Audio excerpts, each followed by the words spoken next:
threatened. And child, listen, I want y'all I to am tell no me child. whether or Do not call me a child. I am no child. I want Don't to even find start. out I am a grown which woman. of those I am 47 years emails old. I have broken actually more have. glass ceilings than you Chairman, ever I Order, am will. reclaiming my Let's go. time. You will not do that. I Order. am not a Chairman, child.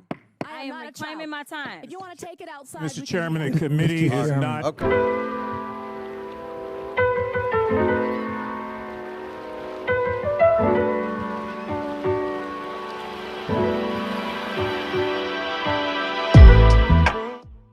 Hello. So it's me, Lady P, with the Good Coochie once again.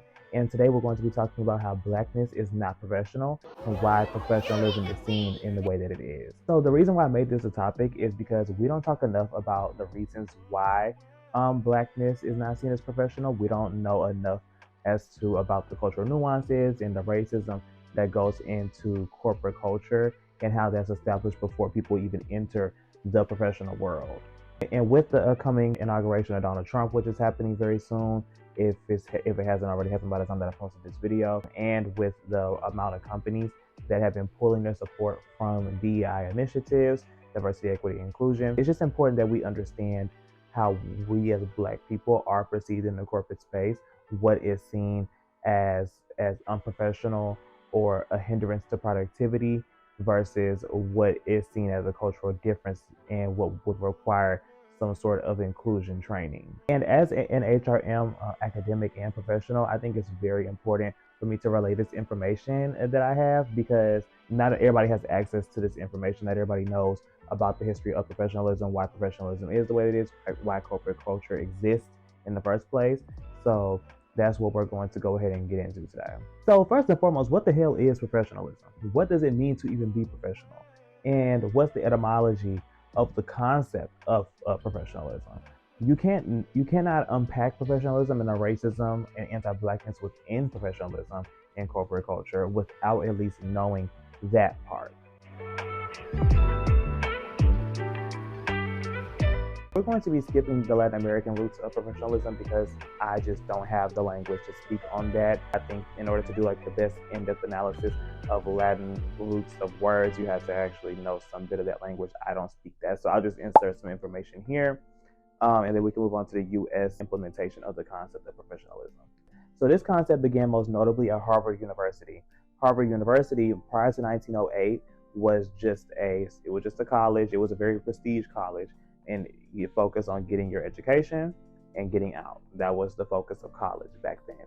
However, in 1908, when the Workers' Education Association went ahead and began partnership with Harvard University, they created a culture of professionalism. Now, what did this look like? You can still see it. Go to Harvard. And so this looked like uniforms. What this looked like was preparing people to go from education into a professional field. These professional fields being doctors, lawyers, business owners, things like that. These were the professional fields. These were those who were considered professional. And these professionals had a level of authority over the rest of the general population. The goal of the Workforce Education Association was to ensure that certain ideologies and certain ideals were met in each aspect of the professional world. So if you could get the doctor, the lawyer, and the business owner to all think the same way, you're that much closer to having a monolith. Now, some people would argue that the uniformity of the school and professionalism of the school is a byproduct of a worship of objectivity and scientific research and things of that nature. However, you're not going to convince me that a school that also allowed Black people to attend but not sleep on campus in dorms, you're not going to convince me that a school that had a Ku Klux Klan branch at that same time did not also want to implement some sort of processes to align white people at school with the same ideology so that way they could all think the same way about certain aspects of life. Now, I mentioned Harvard as like the origin story of professionalism in the United States. However, this concept was still not widely used until the 50s. That's the crazy thing about it, right? The word professionalism wasn't even highly used until the 1950s because the concept was reserved for the elites that I mentioned. And not everybody was getting into Harvard in 1908. So the ones who knew the ones who did not. When it became more accessible was in the 1950s. Now, in the 1950s, which was the height of the civil rights movement, this was when people were fighting for Black people to be able to work and to receive equal payment, because during this time frame it was legal to discriminate against Black people from the workforce. And even after it was made illegal to do so, you did not see any rise because of what? At will. So you were able to fire or not hire anybody for whatever reason without giving a specific reason. And then came the introduction of diversity quotas, that brought us here today.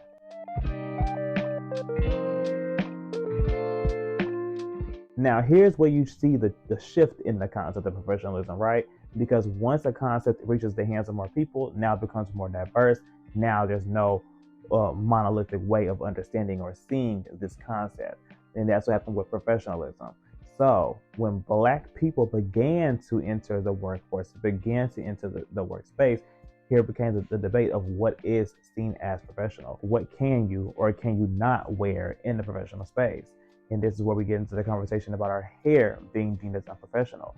AAVE, African American Vernacular English, being seen as unprofessional.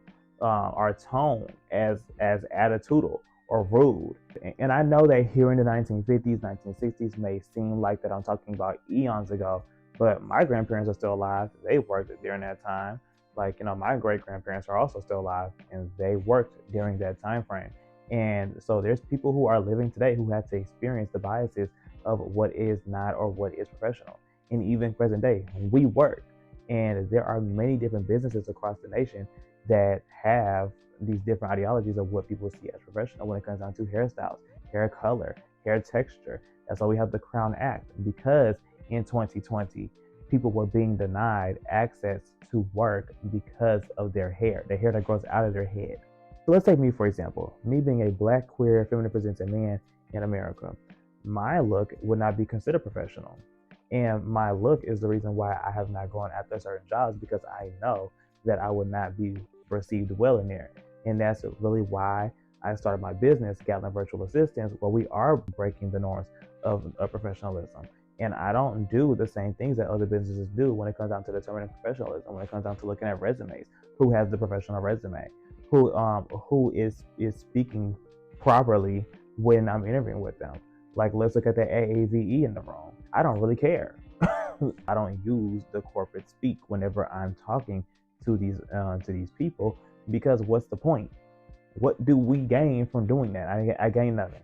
I gain nothing. It changes nothing to talk a certain type of way. And although I may have progressive ideals, that's not the case for everybody. When you look at the corporate world and you look at professionalism, Black people only make up 3.2% of executive or senior manager level roles. And we only make up 0.8% of Fortune 500 CEOs. Meanwhile, we make up 10% of relevant degree holders. What this means is that we are less likely to get roles in these fields than our white counterparts, because our white counterparts don't have this issue. These numbers are reflective of many companies. Look at Apple, look at Microsoft, look at Meta, look at these different companies that have their boards of directors public, who you can see, and you will not see Black people, you will not see Black representation. Even outside of what you can see as their boards, when they do their breakdowns, which are public, you can see that the representation of Black people gets smaller as you move up the corporate ladder. This is because of the systemic oppression and the idea that Blackness is not seen as professional. Now, with those numbers, I was being generous, because we know that not every space with a Black executive is a safe space for Black people. However, even if all those spaces were to be safe spaces for Black people, we still would not have the adequate representation to bypass the inherent anti-Blackness that is the concept of professionalism. Now, let's really wake it up on that. Let's really wake up how the concept in itself is inherently anti-Black. We already established how the cultural context, the historical context of professionalism in the U.S., and the modern day context in which we live with this concept, and how it is widely debated as to what is or what is not professional. Now, we can talk about AAVE all day. So AAVE is always in a constant battle of fighting for its relevancy and fighting for its separation from slang. AAVE is AAVE. It is an African American Vernacular English. It is a vernacular. It is not just slang. That's not what it is. We don't speak slang, we speak AAVE, and it has been one of the biggest discussions as far as to what is or what is not deemed as professional.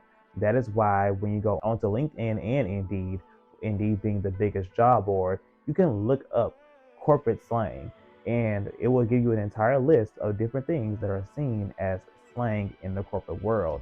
And in this list, you do not see any form of AAVE on there. And that is strictly due to the fact that Black people are highly underrepresented in the corporate space. So you're not going to get people who speak AAVE without any of the AAs in the AAVE. Just an example of what would be deemed as acceptable that is not AAVE would be me making a presentation and then I say, oh, get out of here. However, if I were to say, girl, gone head, that would be seen differently. Those two phrases would not be interpreted the same way in the professional setting. Why? Because one, they're not used to hearing the term girl gone head, and two, it's coming from a dark-skinned Black person. So automatic aggression is going to be perceived there. So while I was editing this video, this situation with the House of Representatives took place where Jasmine Crockett's AAVE was taken as hostile. Meanwhile, Nancy Mace was able to threaten her with violence without any sort of issues. So I want you to see how this is received by the entire committee. Because I tried to make it clear how many civil rights, it doesn't just boil down to one conversation, but I can see that somebody's campaign coffers really are struggling right now. So she gonna keep saying trans, so that people will feel threatened. And child, listen, I want y'all I to am tell no me child. whether or Do not call me a child. I am no child. I want Don't to even find start. out I am a grown which woman. of those I am 47 years emails old. I have broken actually more have. glass ceilings than you Chairman, ever I will. am reclaiming my Go. time. You will not do that. I Order. am not a child. I am reclaiming my time. If you want to take it outside, Mr. Chairman, the committee is not Okay. in order. Order. Point of order. Point of order. Order. Chair recognizes Ms. Crockett. No, point of order, Mr. Chairman. State your point. Is it allowed in the rules for a member to incite violence against another member? I mean, she wants to take it outside with. Hey, I have the First Amendment right too, And young so man. I have the I'd like First those Amendment words right. to be I'm not taken gonna be a down. child. I I'm am not gonna moving be to have called a those child words by taken any down. of you. I believe it's against the rules to Going incite outside doesn't violence incite against violence. another. You have a Short story, even shorter. Her words were not taken down, and it tried to change the meaning of take it outside to have a cup of coffee. But this just goes to show how white people's lack of understanding of AAVE will lead them towards hostility and to think that we are doing anything to insult them and deem it unprofessional. Now moving on. So even outside of AAVE, when you get into all of the other things that come along with professionalism, such as attire, hairstyles, and relationships and things of that nature, that all plays a role into the anti-Blackness that is perpetuated, because culturally we are different from those who make up the majority in these professional spaces. And it takes us back to the historical context in the initial beginning with Harvard University, the school that was first touched by the Workers' Education Association, thus making the concept of professionalism that we have today. What I want us to understand is that although concepts may shift, may have additives, may transform a little bit, there are inherent elements to that concept. So it doesn't matter what you change or how you morph it or how you expand it, because that is at its basis seeing how the concept has not changed. The concept has not changed. The concept was anti-Black when it was first invented, and it was anti-Black today when it's utilized, because it results in people facing unfair treatment at their jobs, feeling like they're unsafe at their jobs, feeling a lack of job security, and being discriminated against from getting jobs.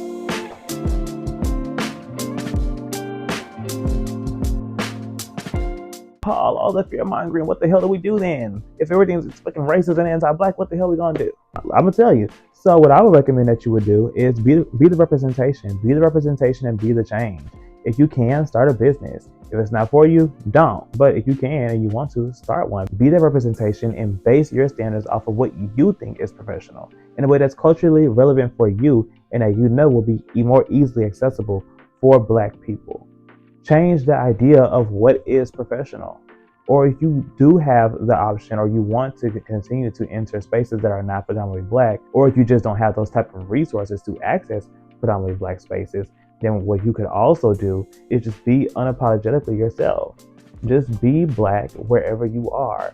Don't sugarcoat, don't code switch, don't do any of that. Just exist in the corporate space and do what you can. It may not be met with niceties all the time, and it may in fact lead you to discrimination. However, if you want to be that change, if you want to be that representation, then you got to do what you got to do, baby. It's not easy. None of it is easy. Well, I know that was a mouthful. I know. But it was needed. You needed to know what is and what is not professional, why Blackness is not seen as professional, and how to navigate that. So for all those reasons that I gave, that is why Blackness is not seen as professional. And the reason why I made this video, so that way we could be equipped with the right knowledge and tools to understand when we're experiencing anti-Blackness under the guise of maintaining professionalism. I'm going to do my part. I hope that everybody else continues to do theirs. And if you would like to work with Gatlin Virtual Assistants, we are a business solutions company aiming to provide customer experience solutions to different businesses across the United States. So if you want to start working from home, 100% remote, in a customer-facing role, get your foot in the door with remote work, then we are actively hiring. Go ahead and click that link down below in the description to submit your application and apply, and we'll go ahead and get back with you as soon as possible for that, okay? Also, make sure that you go ahead and add my social medias below. That's going to be Bluesky, Lemonade, Instagram, the Red app, and the others that are also listed down there. So go ahead and do that as well. But that's all. I definitely do want to thank you all for watching and sticking around this long. You did not have to watch this entire video. You could have just swiped and did anything else. So I definitely do appreciate you watching what I have to say and watching me gap.